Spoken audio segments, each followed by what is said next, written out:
what's that? Medicine they give to senile people? No, her hearing aid. Her hearing aid. Creature makeup. Damn good job. Yeah. It looks ugly as shit, and that's hard to beat the way it is. Uglier than I even am usually. Sorry about that. Tough job. Sorry. It started out as a normal day. The kids were up, and Rachel liked to use my bathroom because she liked to use my makeup. And the kids were in my bathroom and bedroom a lot in the mornings when they would be getting ready for school. That particular morning, Craig and Rachel were both in there, and we were joking around, and we did a lot of play acting in our home. And sometimes the kids would play act and take on the parental role, and I would be the child. And that day, Rachel happened to say to me, in her cute little way, well, Mom, you know, I just can't keep taking care of you like this. You know, you're going to have to learn how to stand on your own 2 feet, blah, blah, blah, blah, blah.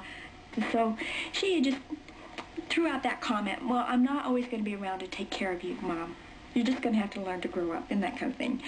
And we laughed about it, and Craig pitched in and talked about it, and then the kids left. They left for school. Rachel always drove Craig to school every morning.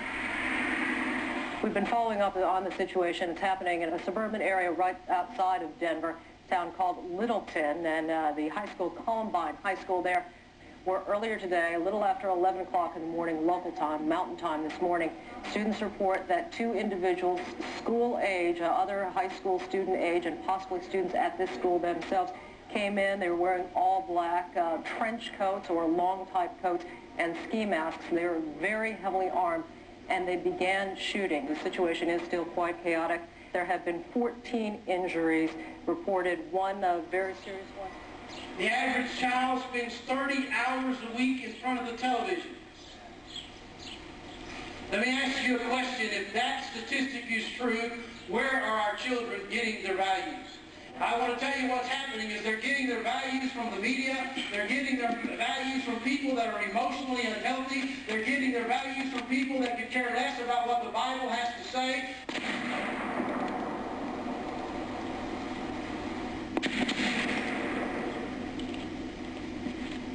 I've been in Denver since 1995, and I've noted in the last 3.5 years huge corporations moving in. The suburbs are widening.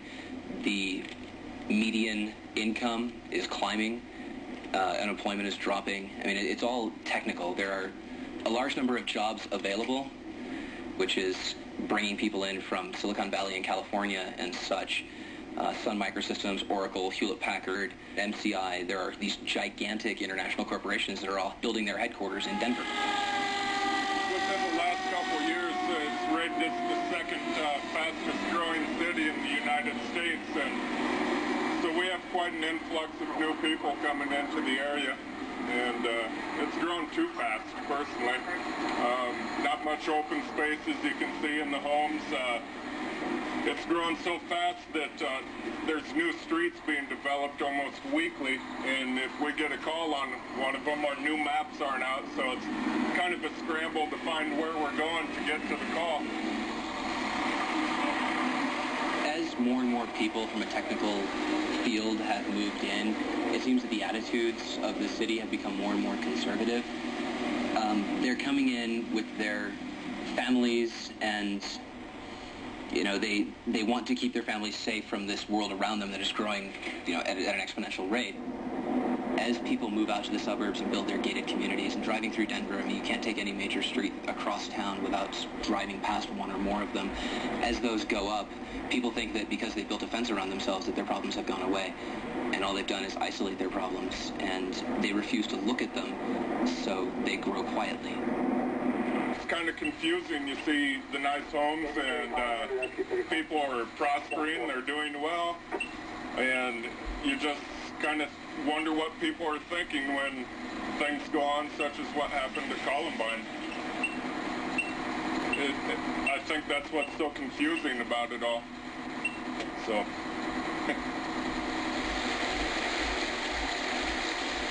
You know what I hate? People who think they can forecast the weather.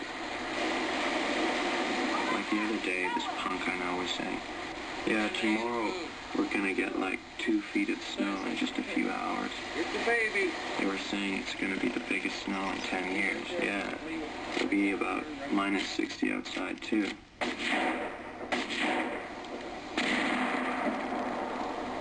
And that day we get an inch of snow and it's 26 out. I feel like getting a baseball bat, breaking it over his head, and then stabbing him with a broken end.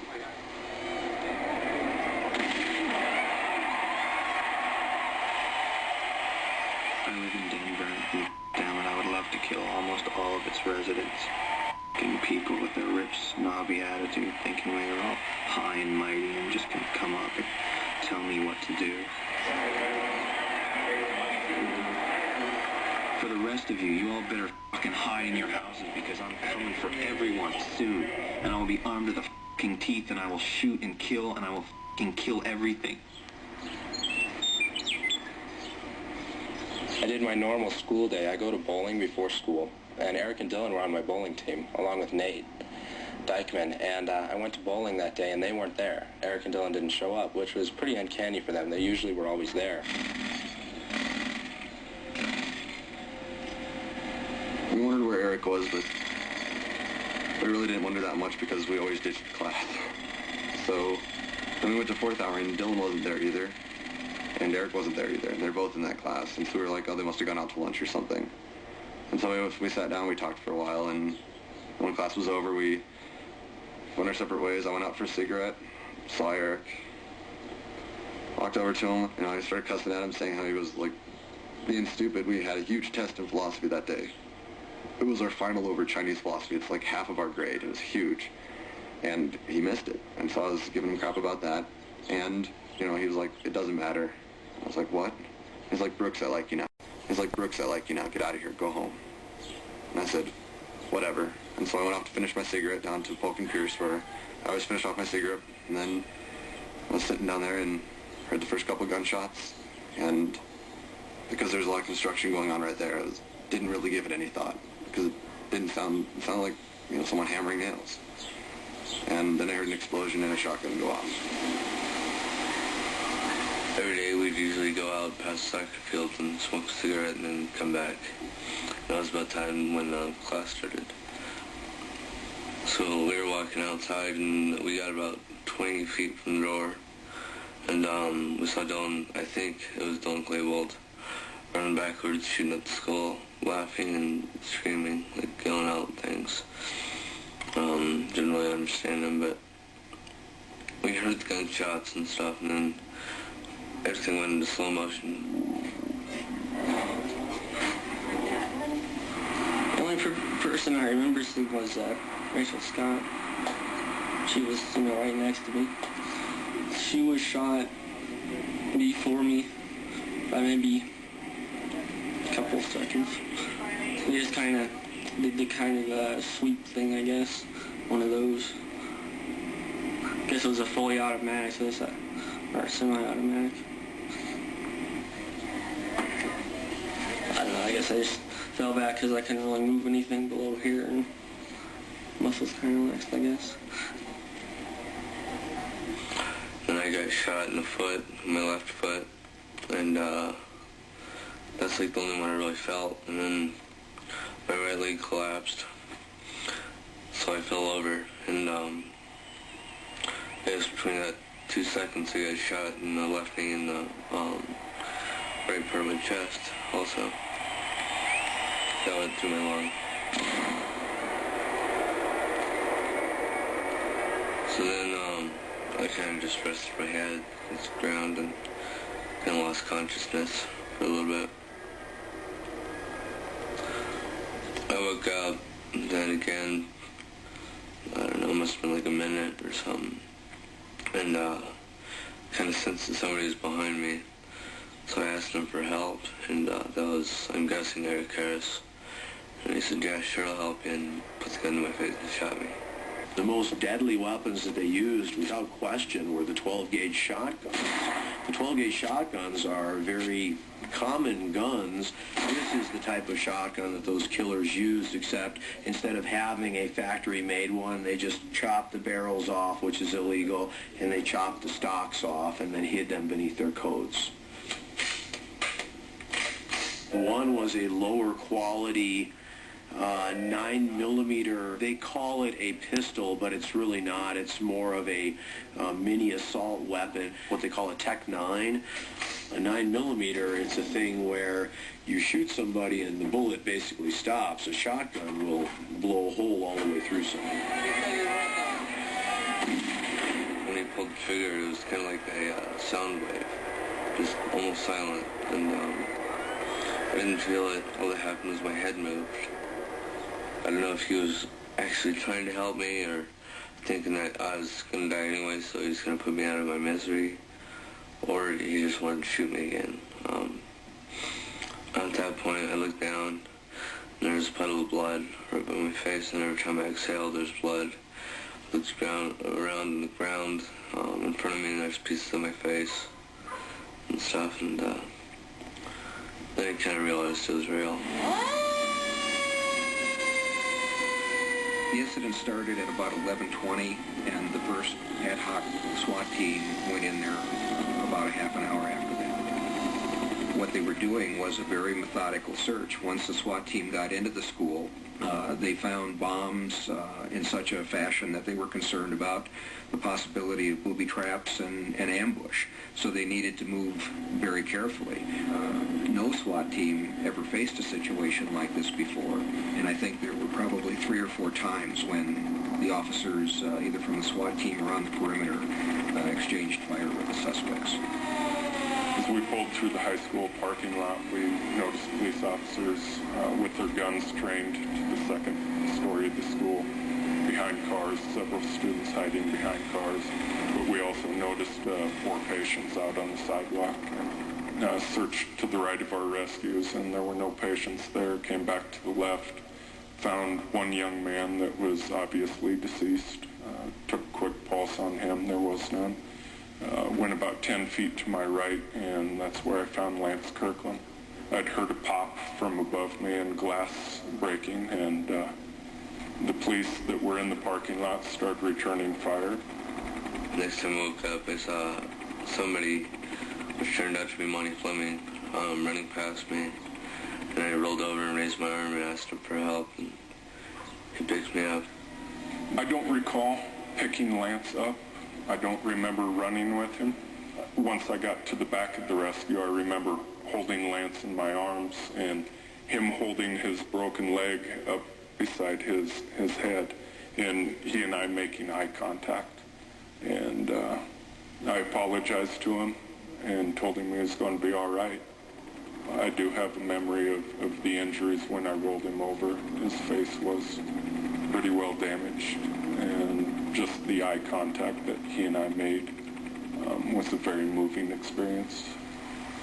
When I went to see him a couple days in the hospital, he and I made eye contact again, and I got goosebumps and had to look away. Try to come up.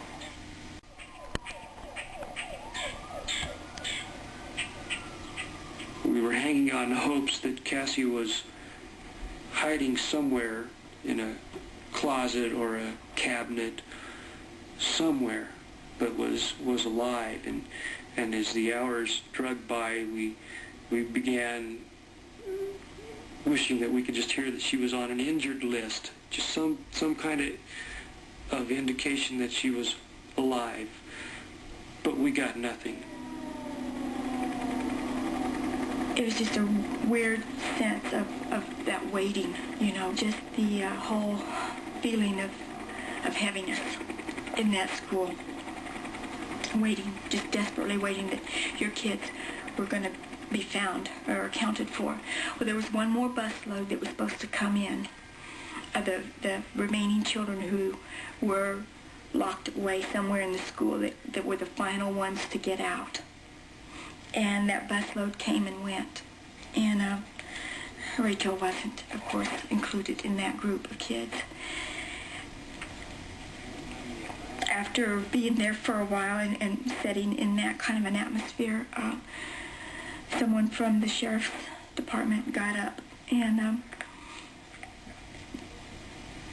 told us that they needed us to fill out a missing persons report. And this is when, for me, the reality of this was really starting to set in, that Rachel really might be a victim. One of the bullets hit like the bunch of nerves that, pretty much controls your whole arm. But all together, there's about 8. 2 hit vertebrae in my back and kind of just shattered them. And it kind of just,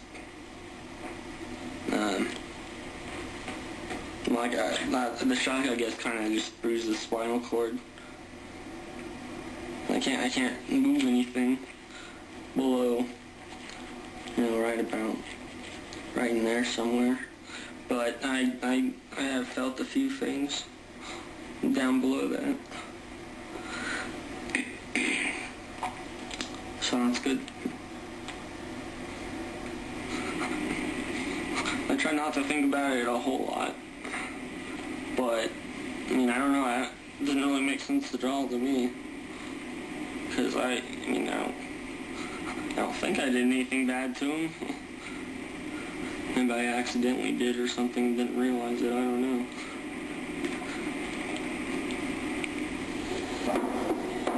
Many people are asking, why did this happen and where do we go from here? I want to preempt everything that I say today with the fact that we understand that no one, including the church, should stand and point the finger of blame. But we must all learn to accept responsibility as a church, as a community, and as a nation for where we are and for what is necessary to be able to turn around this country. Rebel News. Homework sucks. Atlanta, Folis, Piltro, and Pazzi are complete. For those of you that don't know who they are the first 4 true pipe bombs created entirely from scratch by the rebels. Each is packed with powder that we got from fountains, mortar shells, and crack ring balls. Now our only problem is to find a place that will be ground zero. I guess they threw a bomb. I didn't think that was a bomb, but I guess it was. It kind of exploded. It didn't actually, didn't actually hurt me in any way, but, it distracted me enough so I could, come around the corner again and just started shooting. Well, I knew they had a fascination for guns a little because I was a manager at the pizza place they worked at. And from when I knew them at school and everything, I had heard them talk a few times about going up shooting with some of their friends. And I never really took it as anything because a lot of boys and young men and everything have a fascination with guns. But the bombs and explosives, they were fascinating in the same way I was. Just fountains and fireworks and just watching things shoot up sparks and just things like that. The fireworks we could get a hold of quite easily, actually, because we would go down to this one fireworks stand over the last 2 years, maybe even 3 years, I think.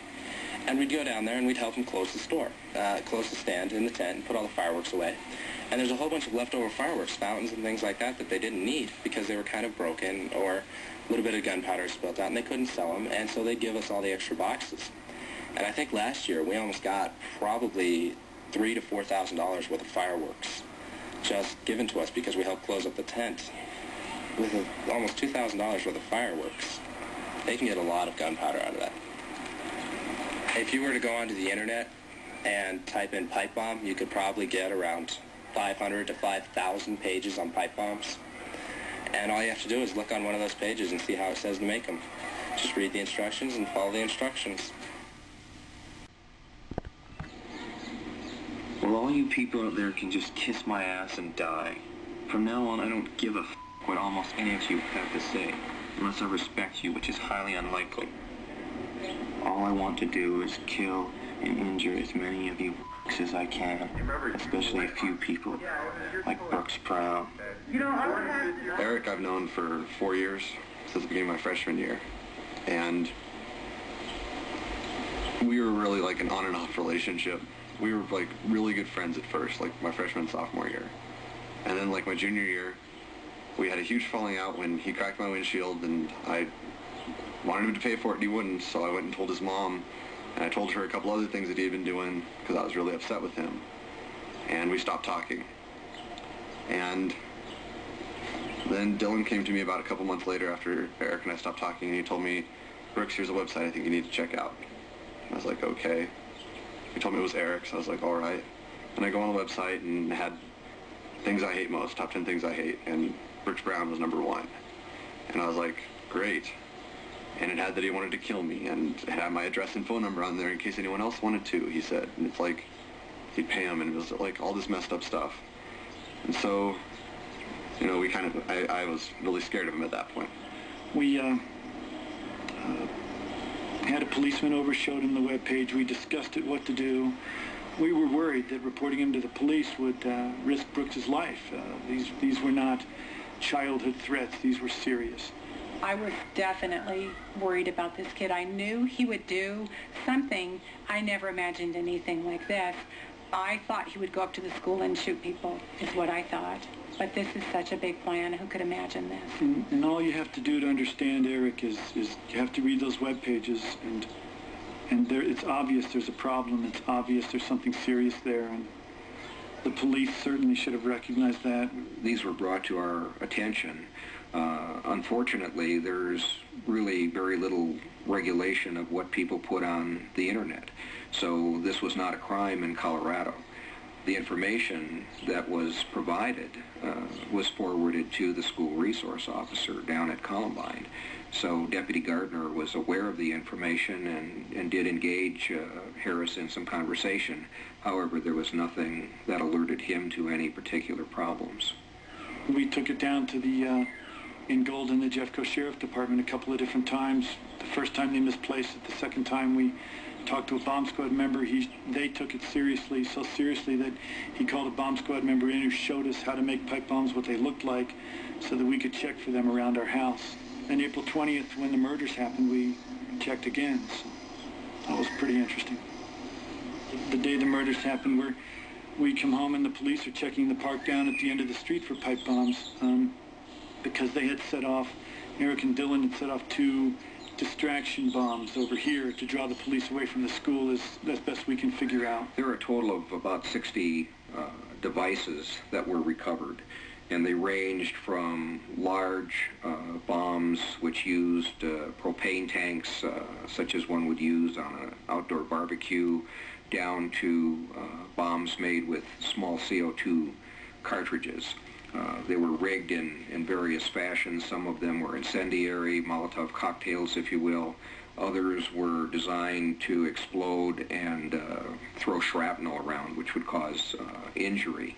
The 2 large bombs that were recovered from the cafeteria, the propane bombs, were apparently intended to cause a huge blast and destroy that area of the school, as well as cause a great deal of personal injury. I think we can be very fortunate that following the directions or the type of materials that they used to construct these bombs were such that they did not go off with their intended effect. Bad bomb makers. And we were just sitting there in the library, and then we heard, like, popping, and we didn't know what it was, and then I looked out the window, and there's this guy throwing, like, a pipe bomb at all the cars. And then he came in, they, like, started blowing up and shooting everyone in the cafeteria. The 2 gunmen entered the library, and they started shooting at everybody.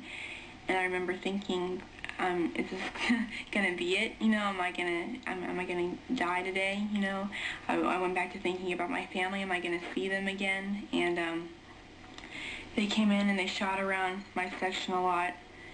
They were having conversations with kids before they shot him. The gunman did ask 2 different people if they believed in God, and after they said yes, they both said yes, and then they shot him. I was by Isaiah Scholes, I was by Cassie Bernal, I was by Kyle Velasquez, and they were just kind of like going down the line, and they were making fun of kids. They shot them. They were just, you know, shouting out discriminatory remarks. They were doing everything.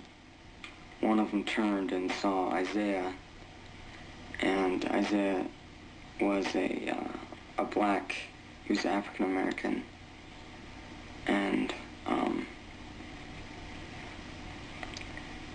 he'd made some racial slurs against Isaiah and called the other one over, and then they shot Isaiah with a shotgun. It was like they weren't even there, you know. I saw their faces, like, you know, I saw them as clear as day, like I'm talking to you. I saw their faces, and their eyes were just kind of like, they weren't there, you know. These boys just didn't know what they were doing, and they were, you know, shouting at people. They were saying, this is the best day of my life, and, you know, just kind of laughing bitterly and stuff, and it was awful. You could just sense like a presence there almost. I mean, they just were,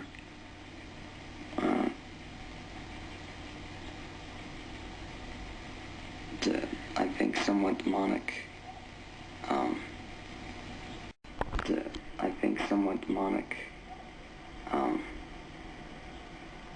Because just what they were saying,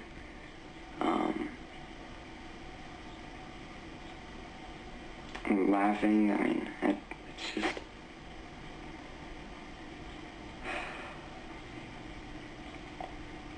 Eric shot his nose, and he's like, oh man, I shot my nose off, you know. And I looked up and I saw his face, you know, pretty clearly, and his nose was all bloody. And, you know, that just kind of let me know that they were out of control, you know. They didn't know what, and he was laughing. He didn't say, oh, it hurts, you know, oh man, I need something. I mean, it was just kind of like, I shot my nose off, haha, you know. It wasn't like he even cared about it. And they came over to my table, and I saw Eric, and he peeked underneath my table, and I was just praying the whole time, please God, please God. And, you know, I would say it's the most scaredest I've ever been, but I really had a peace about me, you know. And I think it's just because I had Jesus in my heart, you know. I'm not, even if I die, I'm going to live eternally and everything. And he came over to my table, peeked underneath, and I kind of saw his face just a little bit, but not really. It was kind of unclear. And they said something about me. I'm not sure what it was, but soon after they left. And so I think God really just protected me during that whole time. There's no doubt in my mind that there was an angel there or anything, because 5 people died around my table.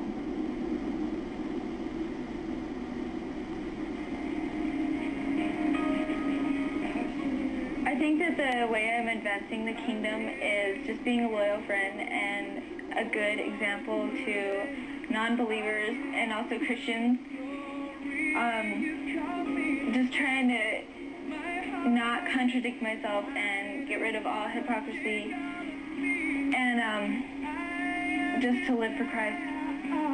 We know Cassie's in a better place and that she's happy, and God is taking care of her. And God is using what happened in that library that day for His good. She knew when she was asked if she believed in God that if she were to say yes, it would be the end of her life here. And knowing that, she said yes, and it did end her life. It's not just our church that has labeled Cassie as a martyr. It's been churches across the nation, people whom we've never even talked to before that have heard her story. The media has called her a martyr. I think for us, globally, they see Cassie as a hero and as a martyr for dying for her faith. But when you bring it back down to the personal level, we have the empty room to go to, and It was just our little girl. I cannot conceive of anyone with even a shred of conscience that could do that to our kids and to the teachers of the school. Because so many of the kids that were killed and injured were Christian kids, it just seems to me and Brad like Satan was truly at work in that library. My ears were ringing so loud I couldn't hear anything. But I prayed. I had asked God right then. I had asked God to give me courage and take away my fear, and it really happened. As soon as I said that, I stabilized, and I was less fearful. That happened. I was probably the most calm person in there, more stable person in there because of that. And then I felt like God told me to get out of there. Or he did. He told me to get out of there. He said, get out of there. I looked up and I saw Craig Scott, and I said something to him, and we just kind of like, it was kind of like just we knew what to do. We just kind of like ran out of the library after that, where we saw a cop car. And we got behind the cop car and just kind of waited until somebody could bring us to safety.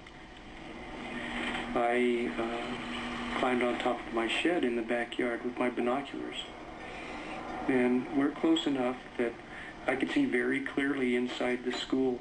I was able to see right in the library windows, and I was able to see the ATF personnel, the yellow ATF logo on the backs of their jackets, walking around in the library. You know, I presume they were looking for bombs and such. At that point, I didn't know that they were also stepping over our children. Pretty close. I remember laying in bed that night. We didn't know for sure if Cassie was dead, if she was in a closet hiding injured somewhere. Was she? And I remember laying in bed thinking, you know, she's just on the other side of the fence. Even if she's gone, I still wanted to go to her, and couldn't. And now, when we drive down the street, it's like the school looms at the top of the hill, and you see the library, and it makes you think back what happened there. There, that is a loud scream. Very good at screaming. Yeah, you got that voice for the scream. Every single time. The mic is never necessary. Never. Tickets. They did a great job with tickets. Props. Eric Black and Andy. Props with Eric. The props with Craig.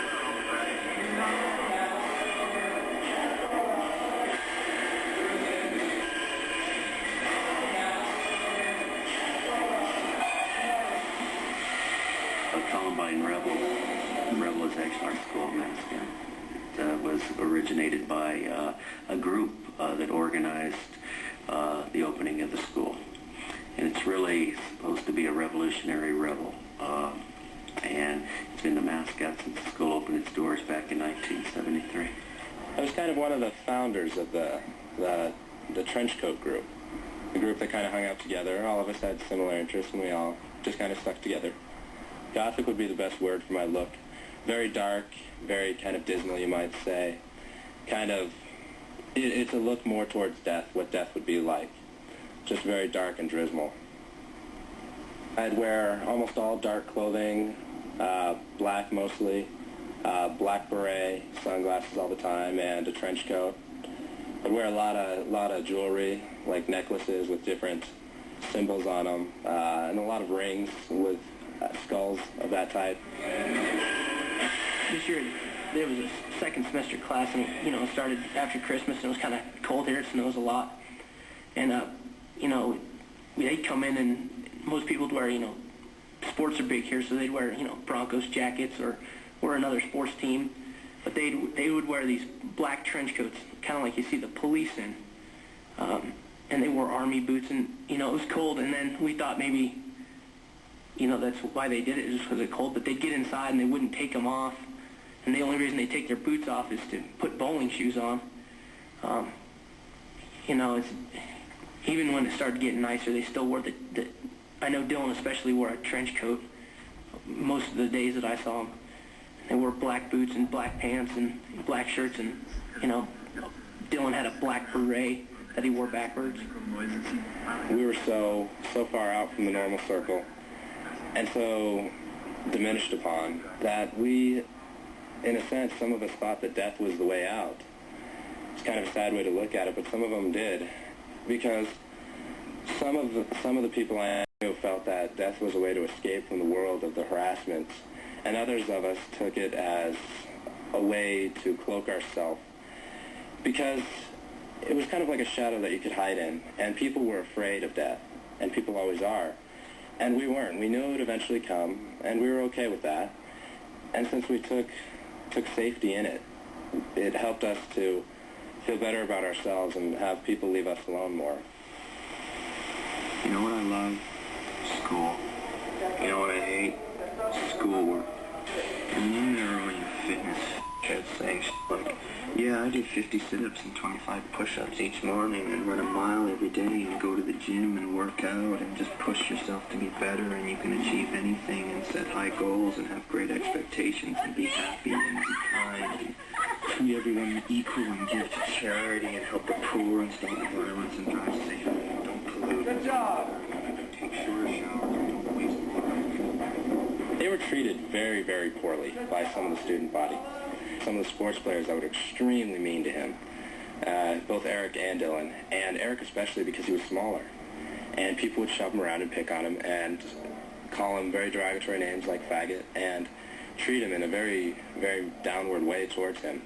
And since he didn't know really how to defend himself towards those, he let him do it. And Dylan didn't have as many problems because he was a bigger guy, and people kind of left him alone, but people still did pick on him and call him names and try and shove him around occasionally. I've never experienced that. I've never seen that once. Never. I think it all goes back to that stereotype that, you know, big football players, you know, they think they're bigger than everybody, they own the halls, and they can just go push kids around, and I think I've never seen that once. Never. I mean, as football players, they kind of may be intimidated by us in a way, or, you know, kind of scared of us, but maybe that we don't pick on them or any more than the other kids do. And I mean, even they pick on us, and, you know, it's like a, you know, a cycle. Those kids are sick in the head to begin with, and everybody says it's been planned out for a year or whatever. I mean, so they've been sick for a year. You can't say that just because jocks get away with stuff means, okay, I guess it means go to school and kill people. I mean, they just walked into school and were shooting people. If they wanted to kill a bunch of jocks, they would have came into the weight room in the morning, and there would have been 50 football players sitting there, sitting ducks, but they didn't. They just came into school and started shooting everybody. Both of the suspects died of self-inflicted gunshot wounds, according to the coroner's report. They were side by side in the library. As to when they died, or if one died substantially before the other, there's no indication as to that. A couple weeks before this happened, Sue and I met at the school after a meeting about graduation and how the parents were to handle themselves. And Sue and I stayed afterwards and talked for 2 hours, and we talked mostly about Dylan and how well he was doing and how he was going off to college and how he was going to major in computer science and how happy he was. When I went over there right away because I knew that they were friends, and I knew it was Eric Harris, and I knew that they still ran around together. I didn't know how he would be involved, but certainly he could have been involved. So I went over there because I knew they had no family, and I knew my kids were okay. I went up there just to be with them and support them until they heard about Dylan. They hadn't heard about Dylan yet. And so I called my husband at home, and it was quite difficult because they live in a valley where the cell phones wouldn't work, and we had a battery on a portable phone that was going dead, and we could only make a few calls trying to save the power. And I called my husband, and my son answered, Brooks answered, and I said, Brooks, have you heard anything? And he said, Mom, it's Dylan. And I said, are you sure it's Dylan? Are you just guessing that? Are they saying it or what? And he said, they printed me, it's Dylan. So everybody was listening to me. We were, in fact, in the front area outside the house at that time, and even the detective was listening, and so they knew I just said it. It's Dylan. So it was just quiet, disbelief, quiet. And we just sat there for a while. We didn't know what to do. They're sad. They cry a lot. Just trying to get through it. They want to know the world to know that they did the best they could. They cared for their son. They loved their son. They were good parents. These were good parents. I know they were. I know them. That's why I connected with them. She was a nurturer. That's why her and I were close. These were good parents.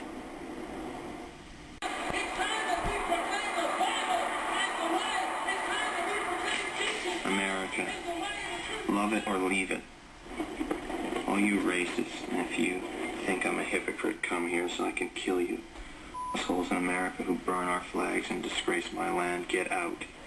And to you assholes in Iraq and Iran, all those other little pieces of desert lands who hate us, shut up and die. We will kick your ass if you try to with us, or at least I will. I think a war zone, when people put on their camouflage and have their weapons and are in the military, they expect to go into the jungle or the bush or the war zone and engage the enemy. In a suburban high school setting, you don't expect to be engaged in combat. I think the mindset of child on child within a suburban school setting, that's something completely unnatural. That's well beyond war. It's urban terrorism, possibly. I don't think that America will ever give up its guns, and I don't think that anything can be done to force it, because you can't enforce something like that with 250 million people. You can't go door to door and collect guns. People will still have them. There will become a black market. Eric getting turned down for the Marines was a big problem. He tried to enlist in the Marines, and we have heard different stories on why he was turned down by the Marines, but they said that it was because he misrepresented on his application that he was on Luvox, which is a psychotropic drug of some kind, and it's like Prozac, I think. And therefore, Eric's dream of joining the Marines was gone. He knew that Dylan was going to go to college, and we think that was the catalyst, that his best friend, his soulmate, the kid he talked to all the time, was going to Arizona to college, and he's not going in the Marines, and we think that's what, actually set this off.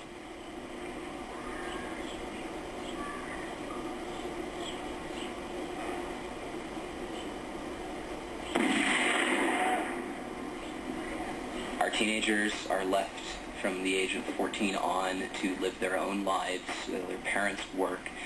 Their parents have little interaction with what they do. They have the television to take care of them. There's no such thing as psychotherapy anymore. All teenagers have problems. They have emotional issues that need to be addressed. The de facto response, at least in our country, is to feed them drugs that burn out core things in your brain that are still developing. The problems still exist. The problems are the fact that kids are kids. Kids need to be paid attention to. Kids need to be loved. I know that parents have to work, and I know that life is hard. But I think that for the majority, our children are neglected. They're ignored. They're left to feel like they have no value, and they fight for attention in any way that they can, even negative attention. Because you know why? They don't love themselves. So therefore they express it by trying to hurt someone else. And in turn, they end up hurting themselves, and they never have felt the arms of a father. They never have felt that love of a father when young men turn violent. And so we must understand love and self-esteem. Now let me say this again. I'm not standing up here judging or pointing the finger of blame. I'm simply preaching a message today to help us understand how important the gift of love is.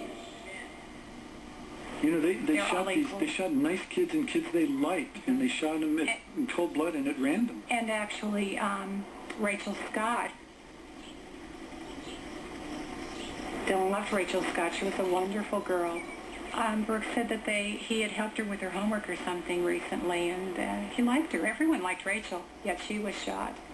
This was a hate crime. Hate took over. I don't think they saw who they were shooting. I think they were just shooting in a rage. I think they're in hell. Eric and Dylan.